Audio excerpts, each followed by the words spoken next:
Sir నమస్తే అండి. భాస్కర్ నమస్తే సార్. భాస్కర్ గారు నమస్తే. నా పేరు భాను మేకల. నేను జర్నలిస్ట్ అండి. సార్ నమస్తే సార్. నమస్తే అండి. ఫస్ట్ ఆఫ్ ఆల్ చాలా దురదృష్టకరమైనటువంటి సంఘటన సార్ ఇది.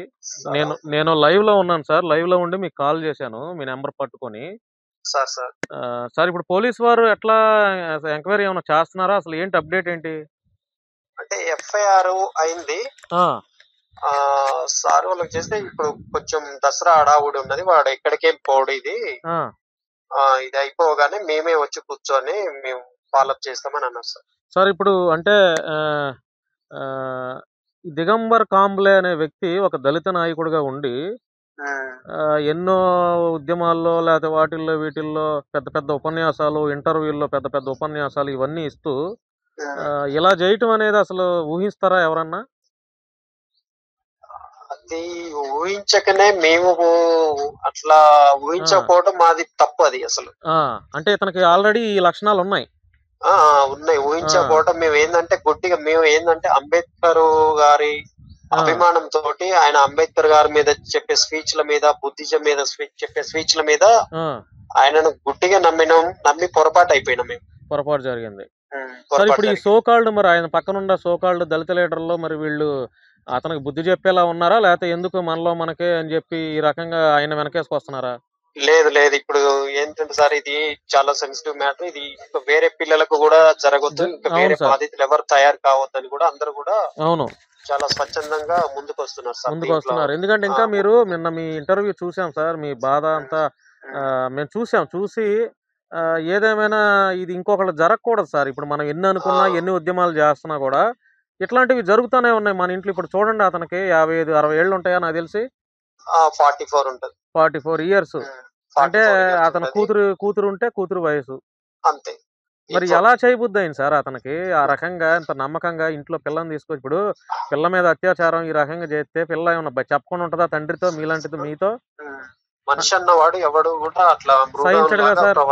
అంటే ఇప్పుడు మీ పాప మీద లేనిపోయిన అబండాలు వేస్తున్నాడు కదా, అది నిజమేనా? వేస్తున్నాడని తెలిసింది నాకు. వేస్తున్నాడని తెలిస్తే అది కూడా ఇంకా యాక్షన్ తీసుకోవాల్సి ఉంటది ఇంకా గట్టిగానే. ఏమన్నా బెదిరింపు కాల్స్ లాంటివి ఏమైనా వస్తున్నాయా సార్? లేదు ఇప్పటి వరకు అయితే ఏం రాలేదు. ఎందుకు బయటకు రాకు అని చెప్పి? రాలేదు. ఇప్పుడు ఎప్పుడు సార్ మీరు కంప్లైంట్ ఇచ్చింది ఎఫ్ఐఆర్? ఉన్న లాస్ట్ పోయిన బుధవారం అండి. బుధవారం అంటే 24 23 డేట్ కరెక్ట్ తెలియదు. బుధవారం అంతే. ఇక చైతన్యపురి పోలీస్ స్టేషన్ అండి. అవును. మీరేం చేస్తారు సార్ మామూలుగా? అంటే మీరు కూడా ఇట్లా ఉద్యమాల్లో తిరుగుతారా? అంతే అండి. ఉద్యమాలు అంటే ఇంకా జీవనం అంటే ఎట్లా మీకు? నేను రియల్ ఎస్టేట్ చేస్తాను సార్. రియల్ ఎస్టేట్ చేస్తారు. ఇప్పుడు పిల్ల ఎట్లా ఉంది సార్? మరి పిల్ల భయపడుతుందా ఏమన్నా, లేకపోతే ఎట్లా ఉంది పిల్ల పరిస్థితి? మా అమ్మాయి చాలా అసలు ఇంటెలిజెంట్ పర్సన్, కానీ నేను ఎదవకి అనవసరంగా నా చెప్పుతో మీది కూడా మిమ్మల్ని కూడా తప్పు పట్టాలి సార్. ఏ సార్, ఇప్పుడు ఒకవేళ పిల్ల మన మనస్సు బాగాలేదో, లేకపోతే తన హృదయం బాగాలేదో, లేదంటే తను ఏదో కొంచెం డిస్టర్బ్డ్ గా ఉందన్నప్పుడు మీరే దగ్గర కూర్చోబెట్టుకొని, అమ్మ మన పరిస్థితి ఇది, మన కుటుంబ పరిస్థితి ఇది, మన బతుకులు ఇవమ్మా, మనం చాలా జాగ్రత్తగా ఉండాలి, సమాజంలో ఎదగాలి, కష్టపడి పని చేసుకోవాలని మీరు ఎందుకు చెప్పలేకపోయారు? మీరు ఉద్యమాల్లో తిరుగుతున్నారు కదా, మీకు అనుభవం ఉంటది కదా. ఏంటంటే వీడు ఇప్పుడు వీడు ఒక పెద్ద లీడర్ లాగా మేము ఊహించుకున్నాం సార్ వీటిని. ఫస్ట్ మాది పొరపాటు. మీ పొరపాటే, డెఫినెట్లీ పొరపాటు. వీడిని ఊహించుకోవడం మాది పొరపాటు అయిపోయింది. వాడు ఇట్లా చేస్తాడు అనుకోలేదు. మేము పసిగట్టకపోవడం మా తప్పది. అంత వాడి విషయం. షాక్ అయి ఉంటారు. పాప ఇట్లా వాడి గురించి, ఇట్లా దిగంబర్ కాంబ్లే అనే వ్యక్తి గురించి చెప్పిన తర్వాత మీరు అసలు నమ్మాలా, లేకపోతే షాక్ అయి ఉంటారు నాకు తెలిసి. ఏంటండి? అంటే మీరు షాక్ అయి ఉంటారు పాప అట్లా చెప్పిన తర్వాత. అసలు నేను ఊహించలేదు. వాటి మీద నేను కేసు పెడతా అని కూడా నేను కలలో ఊహించలేదు. చాలా దారుణం అండి. నేను కొంతమంది తెలంగాణలో ఉన్నటువంటి దళిత లీడర్లకి పెట్టాను. మీ రాత్రి వీడియో చూసి అది నేను డౌన్లోడ్ చేసి వాట్సాప్ చేశాను. వాట్సాప్ చేస్తే తప్పుని ఎవరో సమర్థించరు తమ్ముడు, తప్పు ఎవరు చేసినా తప్పే, అది అతనైనా నేనైనా మీరైనా, అంటే మీరేం సమర్థించట్లేదుగా అని అడిగా నేను. లేదు అంత బయటకు వచ్చి ఆ రకంగా చెప్తే మేము ఎట్లా సమర్థిస్తామని చెప్పి కొంతమంది నాతో మాట్లాడారు. స్టార్టింగ్ ఎఫ్ఐఆర్ కాకముందుకు మాకు ఇక్కడ కొంత లీడర్లకు నేను చెప్పుకున్నాను. ఏంటంటే నేను కూడా సంఘంలో తిరిగేటి ఉన్నాయి కాబట్టి ఆ సంఘం వాళ్ళు ఏంటంటే లైట్ తీసుకున్నారు, కానీ నాకు ఇక వదిలిపెట్టబుద్ధి కాలేదు. లైట్ తీసుకుంటే తర్వాత ఇప్పుడు ఇప్పుడు కాదు ఎఫ్ఐఆర్ సార్, అయిన ఇప్పుడు తర్వాత ఇప్పుడు లైట్ అందరూ తీసుకుంటే గట్టిగానే మనం స్టాండ్ తీసుకున్నారు, మనం గట్టిగానే ముందుకు వస్తున్నారు. మనం మంచి చేసేవాడిని ఎలా అయితే మనం భుజాలకు ఎత్తుకొని ఫైట్ చేస్తామో, ఆ మంచి చేస్తున్న ముసుగులో ఉండి ఇలాంటి అక్రమాలు రేపు ఇప్పుడు మీరు మౌనంగా ఉంటే రేపు పొద్దున ఇంకో పిల్ల అవుతుంది సార్. సార్ ఒక్క నిమిషం టైం ఇస్తారు, నాకు ఒకటి ఫోన్ వస్తుంది, ఇంపార్టెంట్ కాల్ సరే మాట్లాడచ్చు. సార్, అంటే నేను కూడా లైవ్ లో ఉన్నాను సార్. ఫైనల్ గా మీరు సమాజానికి ఇలాంటి దళిత లీడర్కి మీరు ఏం చెప్తారు, ఒక తండ్రిగా, ఆడపిల్లల తండ్రిగా? ఇంకా వేరే పాపకు జరగకుండా వీడి మీద గట్టి చర్య తీసుకోవాలి. వీడి ఒకసారి సొసైటీలో తిరగకుండా చేయాలి ఇటువంటి వాళ్ళని. అవును, అవును. మీరు ఇలాగే నిలబడతారా సార్, స్టాండ్ తీసుకొని ఇలాగే చివరి వరకు? 100% సార్, తగ్గేదే లేదు. నా బిడ్డ భవిష్యత్తు మీద ఆధారపడి ఉంది. ఓకే. నేను తగ్గితే మాత్రానికి నాకు ఇక వేస్ట్, అని వేస్టే కదా సార్, ఇంకా కూతుర్ని మనం ఇది చేసినట్టే కదా సార్. అంతే కదా, నా ఆ, కూతురు నేను ఆ. బ్లేమ్ చేసుకున్నట్టు ఇదంతా. ఇప్పుడు అతను ఎక్కడ ఉన్నాడు సార్? బొంబాయి అంటున్నాడు, టచ్ లో ఉన్నాడా ఎవరికన్నా ఫోన్ లో? ఇక ఎవరికున్నది తెలియదండి, నాకైతే వాడు తెలియదు ఇక ఎక్కడ ఉన్నది తెలియదు. తెలియదు. నాకు కొంచెం ఎఫ్ఐఆర్ వాట్సాప్ చేస్తారా సార్ మీరు? చేస్తాను, ఈ నెంబర్కి చేయండి సార్. చేస్తా. Thank you sir, thank you అండి. తప్పకుండా మీడియా అందరం అండగా ఉంటాం సార్, అందులో డౌటే లేదు. Okay okay sir. మీకు మీ నెంబర్ చాలా మంది మీడియా వాళ్ళు కూడా అడుగుతున్నారు, నేను ఇస్తాను. వాళ్ళతో కూడా చెప్పండి, ఎందుకంటే ఇష్యూ స్ప్రెడ్ అవ్వాలి సార్. స్ప్రెడ్ అయితేనే అవును, అతను మన భాగవతం ఏంటనేది తెలుస్తుంది, తెలవాలి, తెలవాలి, 100% తెలియాలి. ఇష్యూ స్ప్రెడ్ అవ్వాలి. ఇప్పుడు ఎట్లాగో మనం వేరే పిల్లలకి ఇంక ఇట్లా జరగకూడదు, ఏ ధైర్యం అనేది తండ్రికి రావాలి ఇలా వేరే. జరగకూడదు. ఎందుకంటే ఏంటి సార్, సమాజం మారే కొద్దిగా ఇట్లాంటి అత్యాచారాలు ఎక్కడెక్కడో చేస్తున్నారంటే కాదు, మన ఇంటి పక్కన లేకపోతే మన ఇంటి దగ్గర ఉండేవాడే, మన చుట్టూ తిరిగేవాడే చేస్తున్నాడు సార్ ఇట్లాంటివన్నీ. కాదు, మనం ఎవరికన్నా జరిగితే మనం పోయి పోరాడాలి, చేసేవాళ్ళం. పోయి మన ఇంట్లో వాళ్ళని, మన మన ఇంట్లో వాళ్ళకి జరిగితే ఇక దళిత పిల్లల్ని మనల్ని ఏంటి సార్ ఇది చెప్పండి? మనల్ని ఇక ఎవడు నమ్ముతాడు అసలు? ఎవడు నమ్ముతాడు? ఇప్పుడు అతను చేసే ఉద్యమాలకి ఈ లెక్కన బయటకు రాకుండా ఇంకెన్ని ఉండయో సార్ ఇతని మీద. అందుకనే దీంతో అందరు ముందుకొచ్చి ఆ. రావాలి. ఇప్పుడు ఈ లక్షణాలు, ఈ సైకో లక్షణాలు ఉండి చిన్నపిల్లల తీదని లేకుండా ఉన్నోళ్ళు గతంలో ఎన్ని చేసి ఉంటాడు, ఎన్ని మాఫీ చేసి ఉంటాడు. అది నాకు వాట్సాప్ చేయండి సార్, మీ నెంబర్ మిగతా మీడియా వారికి కూడా ఇస్తాను సార్. సరే, థ్యాంక్ యూ సార్. వాట్సాప్ చేయండి సార్ ఎఫ్ఐఆర్. థ్యాంక్ యూ అండి. సో మిత్రులారా, ఇది దిగంబర్ కాంబలే, దళిత నాయకుడు, తెలంగాణలో ఉంటూ ఎన్ఐని మీడియా సంస్థ ఓనర్ అంట. మరి చూడండి, తన పక్కన తిరిగేటువంటి అంటే సమతా సైనిక దళ్ అందులో పనిచేసే భాస్కర్ రావు, అతని పేరు భాస్కర్ రావేనా?